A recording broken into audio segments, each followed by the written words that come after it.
they're wearing, and that they're climbing up on the high wall to collect, which are things that you're not allowed to do today. Next, please. This is the quarries that appeared in 1987 when I used to go there to collect it. This is the second level. Because the first level here, you can't really see, that's quarried away. Next, please. This is a map of the second level, and it locates where on the second level you could find 30 different minerals. There's also up in the upper left there an area called the cobaltite corner, which is a thin, very thin seam of rock that contained cobaltite crystals. Next, please. This is what the quarry looks like today.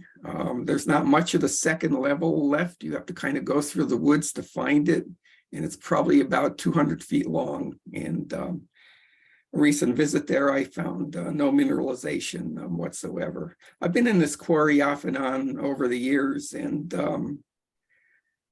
I really haven't found much. There was a time in the early 2000s where there was a lot of black rock with pyrite coatings on the faces. Last time I was in there, I spent the entire day in there and came back essentially empty-handed. There just doesn't seem to be much mineralization below the second level. Next. When I was collecting and years thereafter, people told me that if it's a wheat sheaf type of habit, then it's stilbite. If it was orange or flat type, then it was stellarite. Well, stilbite and stellarite form a solid solution series. Stilbite has sodium, stellarite does not. And I always wondered, how can you tell by just looking at the crystals whether it has sodium in it or not? So I decided to investigate. Next, please. So I chose a number of different habits of stilbite and stellarite. All of these are pictured here, and I analyzed them all. Next. And this is where they plot out. The upper left is where you have stilbite. The lower right is where you have stellarite. But most of these fall within about the middle third of the solid solution series. So it's, half stilbite, half stellarite. The wheat sheaf looking, this is definitely stilbite type crystals, were the ones that were closest to the stellarite side. Next, please. This is a very nice picture of some nice stilbite stellarite balls. Some of them are broken open. You can see the radiating structure on the inside. These are really, really pretty orange color. Next, please. Also looked at the cobaltite there. In the upper right-hand corner is about the best, upper left-hand corner is about the best I could do with a camera. And the other three are taken with a scanning electron microscope, which does not suffer from depth of field and other problems. So there's three different habits of the cobaltite. Next, please. Some of the minerals that can be found, have been found there. Nice andradite, garnet crystals. Here it's associated with epidote. Next, please.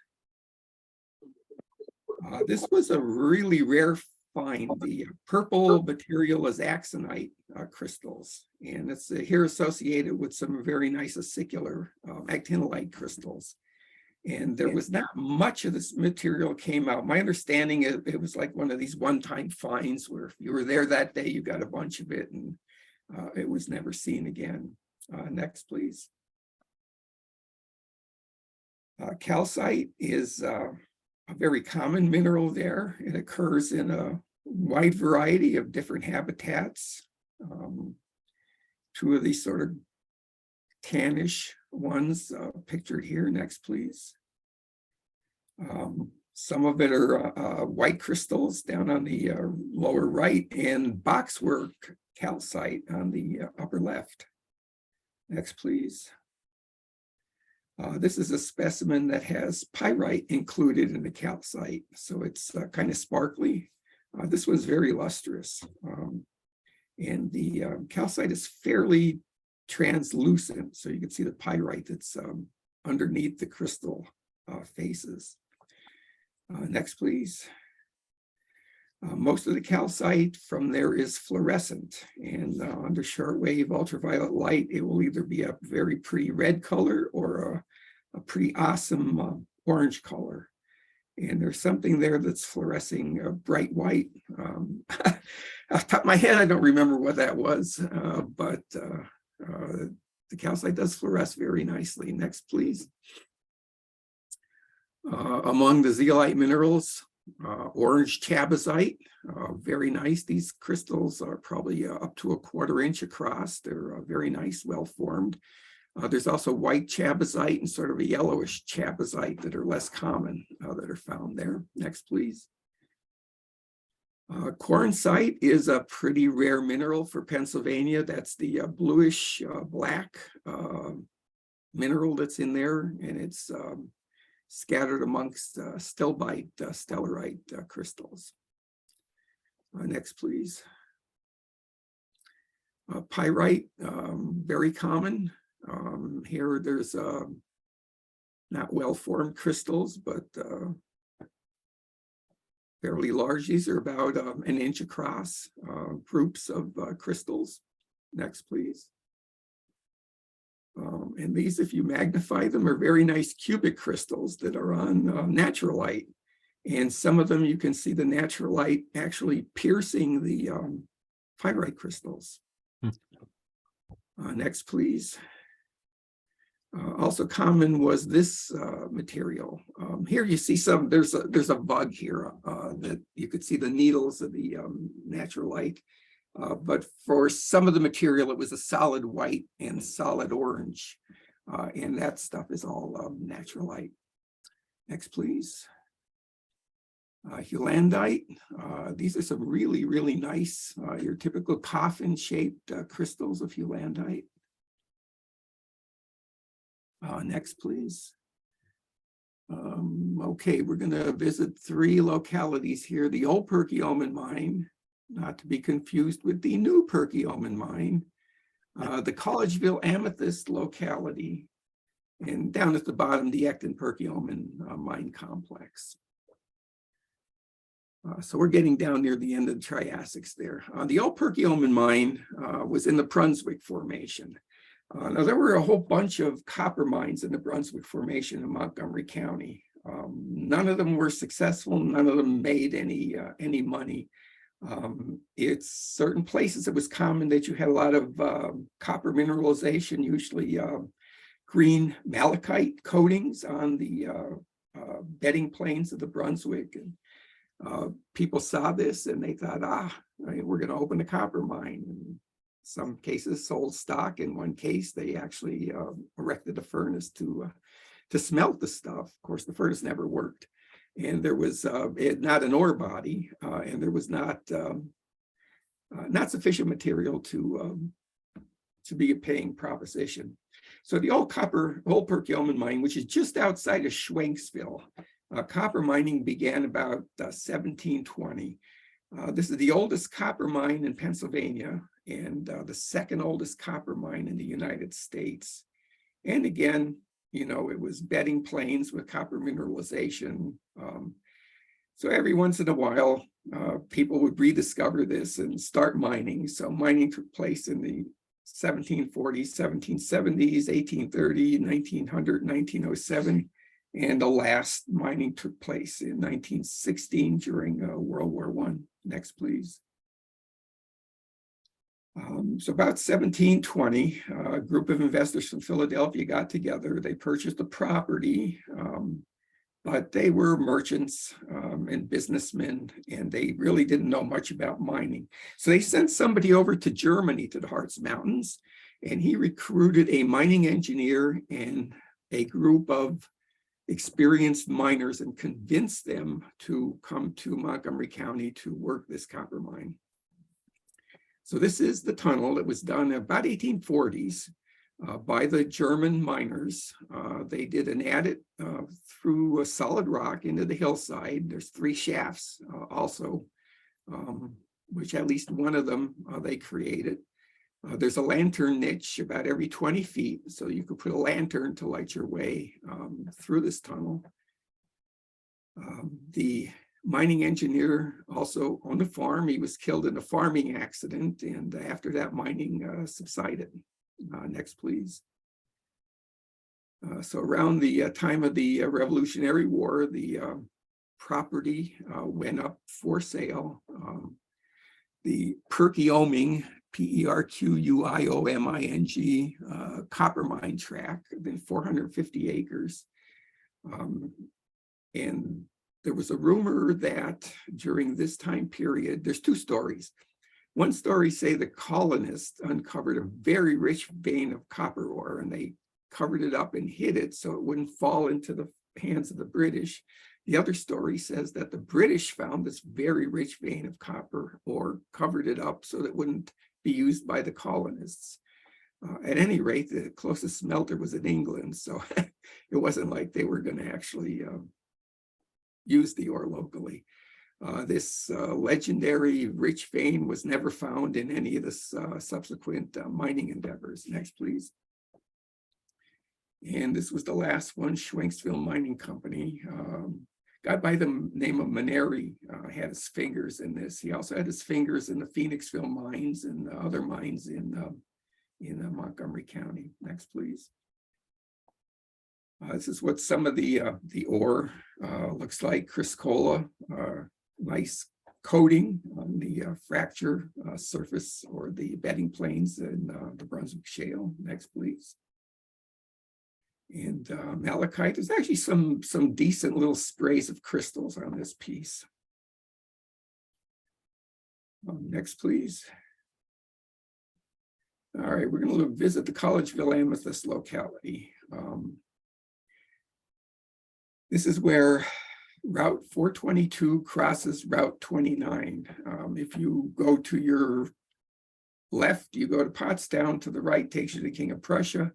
On 29, if you go towards the bottom, that takes you to Phoenixville. You go towards the top, it takes you into Collegeville. The right-hand quadrant is the big pharmaceutical complex that they put in. Next, please. And while they were digging for the buildings, a tech found this group of amethyst crystals, called in one of the local collectors who I believe cleaned it out pretty good. But within a week, it was buried and gone.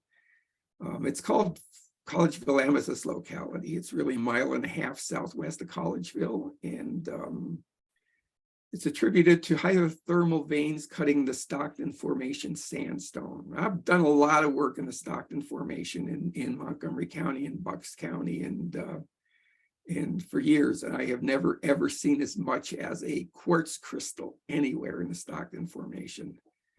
Even in the massive sandstones in the basal part, never a crystal. And so this is a rather unusual deposit for in that regards. So it produced complex crystals, crystal groups, scepter crystals, doubly terminated crystals, and they vary from a very, very light purple to a really, really nice dark purple. Next, please. These are what some of them look like. Back in the day, there were a lot for sale. You see one for sale every once in a while at a show. They're not that uncommon. Next, please.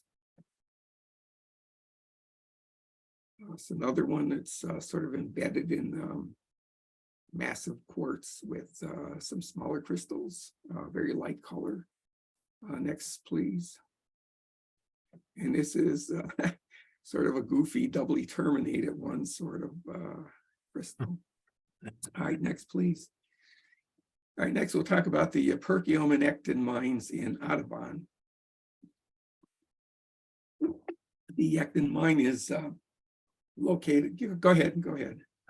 Next is located where the Millgrove Audubon Bird Sanctuary is. That's where you will find the Ecton mine. It's in the Triassic Age, Stockton Formation. The deposit was formed by transport of moderate temperature brines from within the basement and adjacent rocks, and they were deposited in the pre-existing fractures and faults in the Stockton, where they precipitated out into a galena sphalerite ore body, and was formed about 163 million years ago, which is about mid-Jurassic. Next, please. So there's four major mines: the Wetherill mine, which is also called the United mine or the old Perkiomen mine, the Ecton mine, which includes the 80-foot stope and the Ecton rim shaft, the Perkiomen mine, also called the New Perkiomen mine, and attached to that across the road is the Perkiomen mine rim shaft, which had its own opening and dumps. Next, please. So this is where they're located. The Perkiomen mine is on a gun club property. They don't allow collecting. The Perkiomen mine rim shaft used to be a nice dump there where you could collect, but when they put in that development, they bulldozed it and it disappeared. The Ecton mine, all the dumps are still there. They're on the Audubon sanctuary. You're not allowed to collect. And if you go down to the creek, you'll find the 80-foot stope down there. And the Wetherill mine was in the front yard of the mansion house, and that's, I guess, filled in, collapsed, gone, and nobody knows where it actually really was. Next, please. It's the Audubon Bird Sanctuary. However, James Audubon only lived there for 2 years. Audubon's father was a French military officer, and he purchased the Millgrove property as an investment. And he sent his son there in 1804 to have his son avoid being conscripted into Napoleon's army and Napoleon's wars.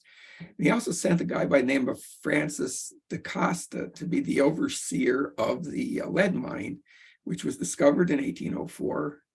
At that time, I think the lead mine was 6 or 8 feet deep. Da Costa was rather a conniving individual. Audubon really despised him. In fact, made a trip to France to complain to him directly to his father. In the 2 years that Audubon was there, he spent half of it in France. So by 1806, da Costa wrangled his way into acquiring the whole property. 1808, he formed the Perkiomen Mining Company with a bunch of Frenchmen that lived in Philadelphia, but there was a falling out in the partnership. Next one, please. So this is what the mine looks like at its full development: 3 levels, a shaft. It was right in the front yard of the mansion. Next, please.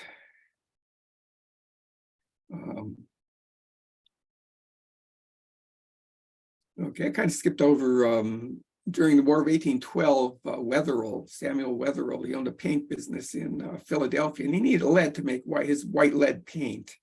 And the War of 1812 cut off his supply from Britain. So he purchased the Millgrove property and started mining lead there. And mining ended about 1825. So in 1847, mining started up again. There was the Ecton Consolidated Mining Company on one side of the road. They operated the Ecton mine, and the Perkiomen Mining Association that operated on the other side of the road. They were started a year later. 1851, they decided to merge and eliminate duplication of effort to save money. And they were bankrupt after about 3 years. And that was the last major mining, was 1854. Now, the miners that mined here were from Cornwall, England, but these mining companies did not employ them. They worked by what's called a tributor system. A miner or a group of miners would bid on advancing a tunnel so many feet or working a stope for so many feet, and then they would share in the profits. And this usually worked out to the benefit of the miners because they made more money, and it worked out to the benefit of the mining company because they didn't have to employ the miners. Next, please. This is what the Perkiomen mine, which was the larger of the two mines, looked like. All the dark areas are the stoped out areas. The Consolidated Mining Company planned to connect both of them underground, but that never happened. But it was connected to the WIM shaft because it was a lot easier to pull the ore out of the WIM shaft than it was to move it all the way over to the, most of the stoping you could see there was towards the WIM shaft. So it's a lot more economic to take it over to the WIM shaft and hoist it up there rather than to take it all the way over to the main shaft and hoist it out. Next, please. This is the Ecton Mine engine house, about 1893. The smokestack behind it is still there. In fact, that's the only remnant of mining that still exists on the property. Next, please. Charles Wheatley was involved in the mining operation. His first mining job was up in Massachusetts, and the owners of that mine also owned the Perkiomen mine, and because he was such a good mine manager, they brought him down to the Perkiomen mines to manage those. This is a picture of his collection in his cabinets that's in Union College in Schenectady, New York. Now, rumor has it that a lot of his collection was stolen, and some of it was, but the thieves only took his Western specimens because they figured the pyromorphites and Eastern specimens would be recognized and they would be caught. But if they were selling Bisbee minerals, no one would think that they were part of the Charles Wheatley collection. Next, please. So Wheatley was an avid mineral collector, and these are some of the barytes that he collected out of the Perkiomen mine. These are spectacular specimens. They're palm of your hand size pieces. They're fairly large. Oh. Next, please. And these kind of blew me away when I saw them. I don't think there's anything quite like it from Pennsylvania, let alone Montgomery County. Next, please. And one last barite from the Wheatley collection. Next, please.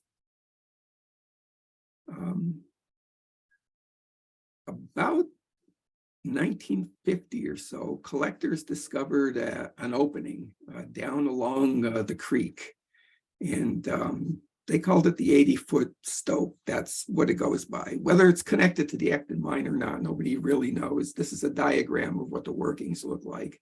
There's two openings, the northeast adit, which has a gate across it, and it's full of water. There's a YouTube video of somebody that actually crawled over the gate and waded in there, but he got to the point where the water got very close to the top of the tunnel and he gave up. And it's not really connected to the 80-foot stope. The southwest adit is the one that the collectors went into in the 50s and the 60s to collect underground. Next, please. This is what it looks like today. It's largely caved in. There is a flow of water that comes out of it. Back when you could collect, chest waders were recommended because you had to wade through deep, cold water to get back into the stope. Next, please. Some pictures of what it looked like from the 1950s. These were actually slides that were taken underground. That's at the Delaware County Institute of Science. Next, please. And this is some of the timbering that was in place in 1972. On the right-hand side, there's Bob Smith standing in the stope. Brave man. Next, please. All right, we'll look at some of the minerals from the mines. Anglesite occurs there. Most of the minerals are small. They tend to be very small to micro minerals. You don't get the development of large, showy mineral specimens like you do in the Phoenixville mines, although it's the same era and same type of galena sphalerite deposit. Next, please. This is our calcite. It's a coating on limonite matrix, nice blue-green tufts of material. Most of these I've analyzed to verify that these are what they actually are. In the process of doing that, I discovered that about half of the ectin perciomen specimens in my collection were mislabeled. Next, please. Azurite and malachite. Malachite is fairly common. Azurite is quite rare. So why do we leave so much untapped potential on this? Next, please. So the next level bet, or next level you. My circadian rhythm is kicking circadian rhythms. Okay. It's not a competition. I know. But I'm still winning. Listen, this championship sleep right here. You might want to mute yourselves, please. The future is here. We've been creating it for more than 100 years. Could you mute yourself, please? I really don't want to talk over you. Thank you. These are linerite crystals. They're fat, stubby crystals, and I've seen them sold on eBay as azurite crystals. But they are not. They are linerite. Next, please. We need others. Barite. Again, this is another Wheatley piece in the Union College. Sauce Gardner and Chef's teammate. I believe that's Jerry Ferrara as well. CC Sabathia on hand. Next, please. Brocantite, sort of a dark green copper mineral. Next, please. Cerussite, these are from the Wetherill mine, which means they were probably collected prior to 1825. Actually, I have one in my collection that has an 1832 collection date on it. So most of it's labeled Wetherill mine, and it's really, that's where it's from. It's a really old specimen. Next, please. This is a cerussite crystal, but it has a lot of copper in it. And I found a few of these. I just call it copper-rich cerussite. I really don't know what exactly it is, but they form some really nice looking blocky crystals. Next, please. Chalcanthite. The arrow is pointing to where I'll show you next. And I believe this is a post-mining mineral. I don't think this was formed in the mine itself. Next, please. But when you magnify it, it's some really weird looking stuff. Chalcanthite crystals. Next, please. And there's another view of them. All right, next. Chalcocite. I've seen a few specimens of crystallized chalcocite from the Ecton mine, so it does occur there.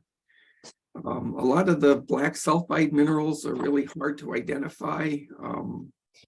Using the EDS, I came up with some weird chemistry, but using the XRD, that was able to figure out what the crystal structure was. So I've been able to identify digenite and some of the other sulfides that occur there. Next, please.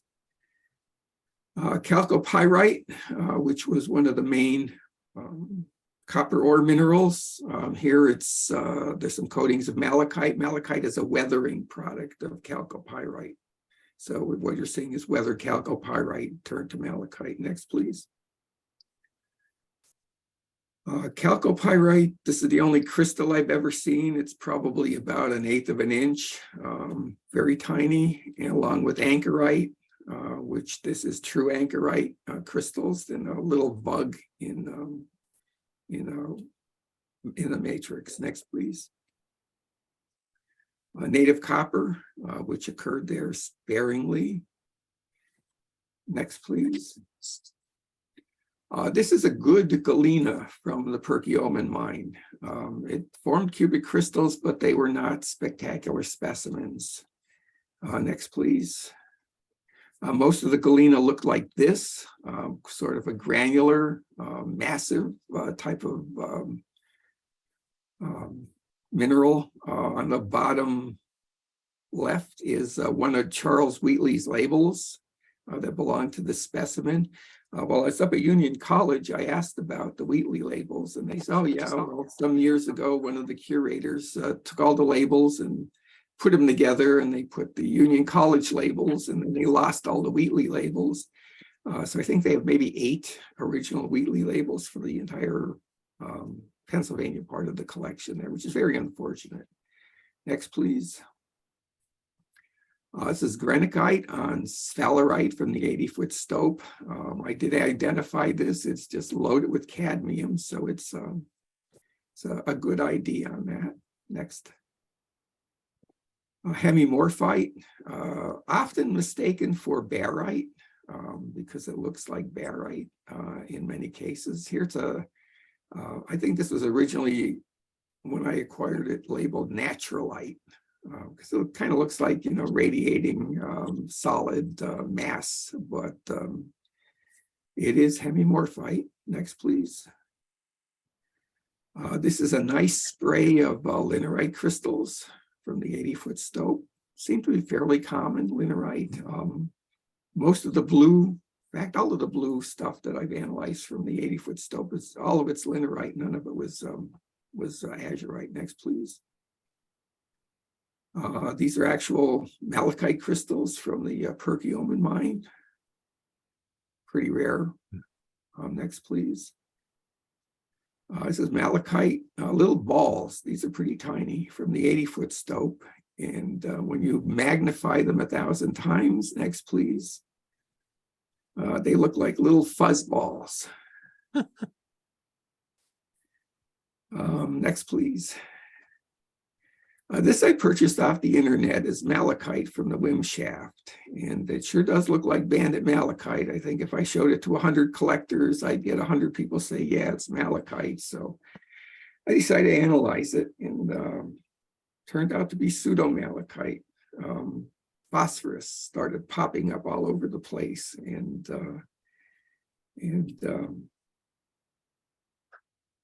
that's what it turned out to be. Next, please. Pyromorphite occurs there, but it's fairly rare. These are the nice barrel-shaped crystals. Next. Then we have these pointed crystals. These pointed crystals like this also occur in Phoenixville. And they also occur at the Acton mine. Next, please. Most of the sphalerite looks like this. It's just massive sphalerite. Not crystallized. Next. Quartz, this is one from the Wim shaft. There's some nice quartz crystals that have come out of there. A lot of the gang material is quartz. It's pretty rough looking stuff, but once in a while you get a nice crystal. Next, please. And this is wolfenite. This is what in the Wheatley collection, a wolfenite associated with pyromorphite. Next, please. Okay, we're gonna go to Chester Valley next. So we'll look at Bridgeport area and the West Conshohocken area. To your right is the Schuylkill River, separating Montgomery County. Still Montgomery County over there. The Schuylkill River, and on your left is King of Prussia, the urban area there.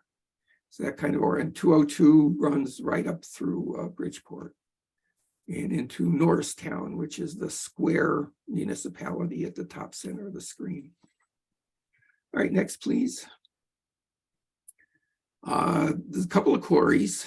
The main road running through the middle of the picture is the Pennsylvania Turnpike. The road up at the upper left-hand side is Route 202. There's a flooded quarry that you can see as you're driving by on Route 202. It's the old Bridgeport quarry. And I'm not sure if you can see this from the turnpike or not, but the McCoy quarry, which is an active quarry that's still being mined today. Next, please. The Bridgeport quarries, there were a lot of quarries in that area. Most of them were worked for lime production. They had lime kilns associated with them. There were also a number of marble quarries that produced marble building stone that was shipped to Philadelphia. The Bridgeport quarry started out as a lime quarry. There was a row of lime kilns along the road back in the day that are long gone. It was acquired by Bethlehem Steel Company, and the quarry was worked for Fluxstone. When they managed to mine out to the ends and got pretty deep, they decided to purchase the McCoy quarry and operated that for Fluxstone, and they just let the Bridgeport quarry flood. This area is known for its quartz crystals and other minerals that are in siliceous limestone in the carbonate rocks. Next, please. That's what the Bridgeport quarry looked like in 1953. It was mined out to the ends of the property. It got pretty deep. An old mining engineer once told me that the reason they abandoned it is because the cost of the pumping the water out of it exceeded the value of the stone that they got out of it. So they decided to move to the McCoy quarry. Next, please. This is quartz from the Bridgeport area. This is some stuff I collected down on Henderson Road. Came out as mud balls, put it in a 5-gallon bucket, washed it off, and was just full of needle quartz crystals. Next, please. This is a softball-sized crystal of quartz. It's a multiple growth crystal that came from the King of Prussia area. Collected this one also. Next. Smoky quartz from the Bridgeport area. I've seen a number of specimens of smoky quartz from that area. Never collected any, never saw any in the field, but apparently they do exist. Next, please. This one is from Mogi. Mogi was a big lime operation in the mid to late 1800s, done by a guy by the name of Mogi. He had a company town. He shipped lime all over the East Coast, huge operation. This is two sides of this piece. One side is covered with very nice quartz crystals, and the other side has got limonite core, and it's got agate, nice banded agate that follows the contours of the limonite core. Next, please. The Bridgeport quarries have produced some really nice calcite crystals. Next, please. Another group. This is from the McCoy quarry, which they used to allow collectors in years ago. I don't know what the status of that is nowadays, but it still is active. They're still mining. Next, please. This is our calcite, which is one of the minerals that you find in the siliceous limestones. Next, please. Malachite. See a lot of these. This is a nice spray of crystals. Mostly they tend to be sort of lumps of malachite. And to the right, there's a very nice little, very clear quartz crystal. Next, please. Goethite occurred both as bombshell ore and as limonite pseudomorphs in the farm fields in the area. It was never mined for as a source of ore in the Carbonate Valley, but or in around the Bridgeport area, but south of that area, it was mined. There was a furnace in West Conshohocken, had railroad tracks ran out to all the ore mines, and 1850 through about maybe 1890, there was a lot of mining that went on for iron. Next, please. I want to mention the Bridgeport quarry. Big quarry full of water. It's known as the Upper Marion Reservoir, and it's operated by Aqua America. They pump 7.5 million gallons a day of water out of there without putting a dent in it. And it supplies about 15 million people in the surrounding area with drinking water.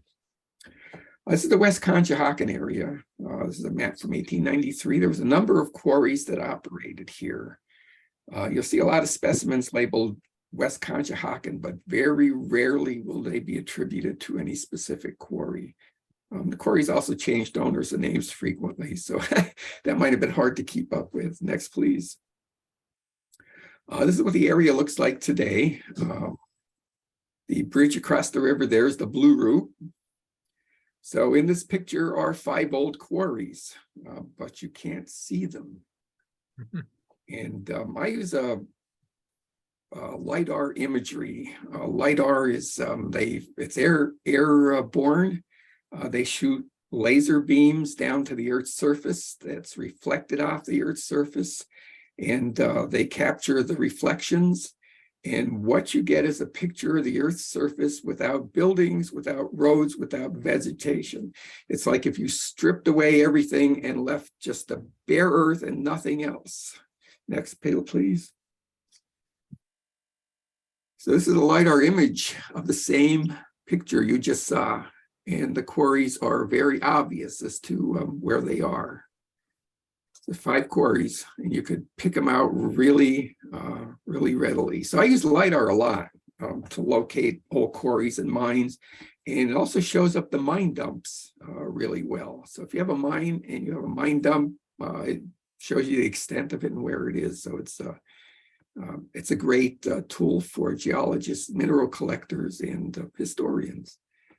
Next, please. Some of the minerals, mostly calcites here, that came from the West Conshohocken quarries. Next, please. This kind of resembles the stuff out of Thomasville, I think, sort of same kind of habitat, same sort of color, same sort of zoning, but this one's from West Conshohocken. Next, please. We're going to look at 2 localities here in the metamorphic rocks. One is the Gladwin area, and the other is Flat Rock Tunnel, also known as the Manayunk Tunnel. Next, please. There were 3 serpentine quarries. The 2 on the right side of the screen were pretty much obliterated when they put in the Schuylkill Expressway, and I think the remnants of the one on the left still may be existing, but they were specimen producers back in the day. They also produced a lot of door sills, and where you step out of your door, you have a big plate of serpentine, and they also made sinks and things like that, but they had these knots in them, and then when the serpentine wore away, these knots would stick up and it would make it unsuitable for the purpose they were sold for after a number of years. Next, please. Some of the minerals that have been produced there, anthophyllite. Next, please. Actinolite. These are some nice, really, really dark green, almost blackish terminated crystals in the serpentine matrix. Next, please. Talc, common serpentine mineral that was produced there. And next, very surprisingly, millerite occurred there. There were a number of millerite specimens that came out of these quarries. It's probably the only, other than the Gap mine in southeastern Pennsylvania, the only place you can actually find millerite or where it's actually been found. Next, please. This is a Flat Rock Tunnel. It's an actual photograph from 1858 during one of its episodes of construction. Next, please. The railroad tunnel is 937 feet long. It's one of the first railroad tunnels that were ever constructed in the United States. It began in 1836, and it took them 4 years to blast out 938 feet of tunnel using a black powder. And over the years, it got widened as freight trains got bigger and taller, and produced a variety of zeolite minerals. And they threw the spoils from the tunnel over on the banks of the Schuylkill River. The Schuylkill Expressway did not exist at that time, so that's where the stuff was scattered, and that's where I think most of the minerals were collected by the collectors. Next, please.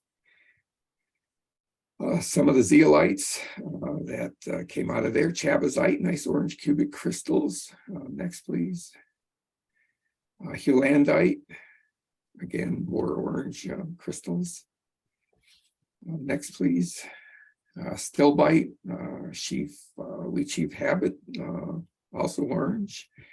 However, next, please. Most of these specimens you see from Flat Rock Tunnel look like this. They're just sprays of generally stilbite in fractures in the Wissahickon Formation, which is the rock where this occurred. Next, please. So we'll look at, these are the last three localities: Orland, the Edge Hill area, and Rock Creek. Next, please. The Orland Goethite locality is a place you can go and collect today. It's called Orland because there were a lot of iron ore pits in the area. They were in the Conestoga Formation. Iron ore was shipped to the furnaces in Conshohocken. You had a ship by rail, and back in the early days, rail was two strips of wood with a strip of metal laid on top, and you had one car drawn by a horse, and it pulled the iron ore down into the valley to the iron furnaces, and then would bring something back, usually coal or something, on the return trip every morning. Next, please. So there's a dry stream bed here. There's a parking place right next to this, and there's a dry stream bed, and off sort of to the lower left-hand side, there's another stream that comes in, and so there's you can collect there. And back behind me, there's a bridge you can collect under there and keep going upstream. So there's a pretty good collecting area here. Next, please. And this is some of the material that you can find. It's botryoidal goethite. This is what they sent to the iron furnaces. This is what they made iron out of back in the mid to late 1800s. Next, please. Couple of more pieces here. One, a really nice, shiny, lustrous black color. Most of it looks like the upper left-hand side. It's sort of a dark brownish color. Lepidocrocite can also be found there, and quartz. Next, please. This is the Hamel, also known as the Ardsley Quarry. Picture that was taken in 1913. It is on the grounds of a VFW post. And when I went out to visit it, this area that's in a picture is a paved parking lot. And you could see around the rim of the parking lot about the upper 5-7 feet of the quarry wall was exposed. So what you see in the upper part of the quarry here. And when I read the literature on this initially, R.W. Stone's 1932 publication said the quarry was 75 feet deep. And I stood in the parking lot and I said, wow, there must have been one heck of a hole here back in the day that they filled in to pave over. And I got a hold of this picture and I said, well, no, the whole thing wasn't 75 feet. They followed certain beds down to 75 feet. So you can see the very steep slope of the bedding of the Chickies Formation here. And you can also see the derricks that were used to lift the stone out. So it had two purposes: furnace linings, because the quartzite is very, very resistant to heat, and also as a building stone. So a lot of buildings in Philadelphia and the suburbs were faced or built out of the Chickies quartzite. Next, please. The Edge Hill area, there's probably a dozen quarries easily throughout this area in the Chickies Formation. It's known for its titaniferous hematite, which is often called mistakenly ilmenite. It is not ilmenite. Ilmenite is probably about 32 weight percent titanium. And the stuff I've analyzed from here has been 3-4% titanium. So it's not ilmenite, but it does qualify as a titaniferous hematite. Next, please. So a couple of really fine specimens, very shiny, lustrous black mineral. Next, please. And occasionally you get some nice crystals of it that occur there. When I was there, I found some small shoral crystals in quartzite along the sticking out of the quarry wall that I collected. But people have told me that they've dumped stuff along the quarry walls and it's no longer accessible, but I have not checked that out in person. Next, please. This is the Rock Creek locality. It's just a little tributary here. You can put on your boots and plunk around in the water and collect garnet crystals. I don't think this is Rock Creek. I think Rock Creek is off to your left. Next, please. It's located in the Curtis Arboretum. You can just drive in, park, and go collecting. The garnets weather out of the Wissahickon Formation. Most of them are not well formed. They don't have a lot of good faces. Most of them are just kind of rounded. And starlight's been collected there, some of it very recently, as a matter of fact. Next, please. This is a little gully. I think you could probably fill up a 5-gallon bucket in an hour with garnet crystals, just scraping around in this gully here. I mean, they're just all over the place. They're very, very abundant. Next, please. This is what the better ones look like. A couple of crystal faces that you can see here. Most of them are just, completely rounded, weathered garnets. Next, please. And this is what the starlight looks like. This is one that's in matrix. I have not yet been lucky enough to find a starlight crystal there. Okay, next, please. So now it's time for the shameless plug part of the program. Everything I've talked about today is included in the Mines and Minerals of Montgomery County, Pennsylvania. It's available from Amazon.com in softcover and hardbound. Next, please. And there's also similar books for Chester County, Berks County, and most recently, Bucks County, also available from Amazon.com in hardcover and hardbound. And that'll do it. Thank you.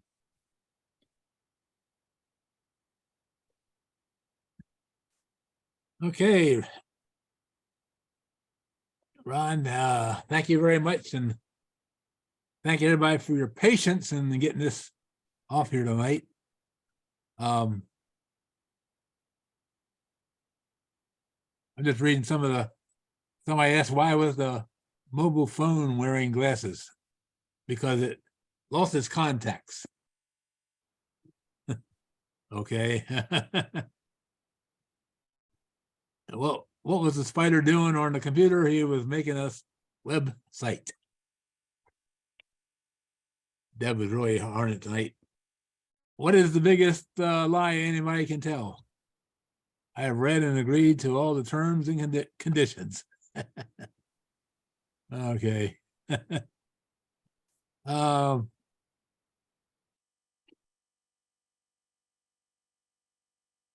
So I asked him, what's the average size of some of these samples that you were showing? And you said about hand size and things, but most of them are the whole piece, 2, 3, 4 inches. The close-ups of the crystals, they're probably on the order of an inch or less. all right. Somebody asked what a WIM shaft is, and we have a mining historian in here, Johnny Johnson, that answered the question in the chat.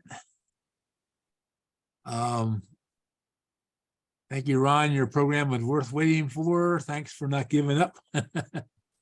Thanks for the technology that we could do that.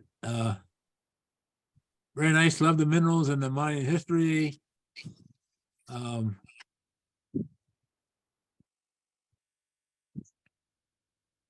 I like the lanerite, beautiful blue spiky crystals, great slide of the LiDAR view of West Conshohocken. Thanks, Ron. We have multiple of those. Just checking for any questions that may be coming in. great pictures of the specimens. Thanks for preserving, which is what you're doing a very fine job of. Anybody have any other questions you want to put into the chat? Is everybody ready to make a trip to Montgomery County? Yeah. Yeah, there are still places that you can collect there. Actually, I have a question for you for the museum at Westchester. If our Zoom rock room would want to come down and visit that museum like in the fall, is that something that could happen? Yes, it's a small museum. It's not really large, but it has a lot of cool stuff in it. I haven't been there for many years, actually. It even has a piece of the Rebersburg fulgurite on display. Oh, okay. And somebody asked, are there any more books in the works? Yes, I am working on Delaware County as we speak, so it should be out sometime in 2024, I would guess. Okay, and that'll be on Amazon again too? Yes. Yep. Okay. Very nice. Well, yeah, we're 15 minutes shy of getting cut off of the Zoom here, but we pulled it off.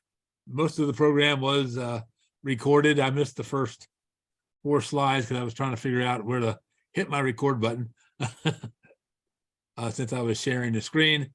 Ron, we thank you very much for your efforts and for all the work you've done. And I'm sure you'll be back here in the future to do another county. Yeah, I have other counties under my belt. Yes. Yep. So if somebody just called you a rock star. Thank you. I don't think I've ever been called that before. Is that right? Okay. Yeah. So, all right. Nice. All right, folks. Thanks for joining us tonight. And like I said, we're going to be back. We're back in 2 weeks with the Potomac Marble program. You might want to just do a little research on the Potomac Marble before our next program in 2 weeks and all that. So appreciate you all being here. You can watch the recording starting later tonight on jonesdo.com or all the other recordings that we've done. Until 2 weeks from tonight, if I see you Thursday night in Waynesboro or Saturday on the bus, we'll see you in 2 weeks, folks. Thanks for joining us. Good night. Thanks. Good night.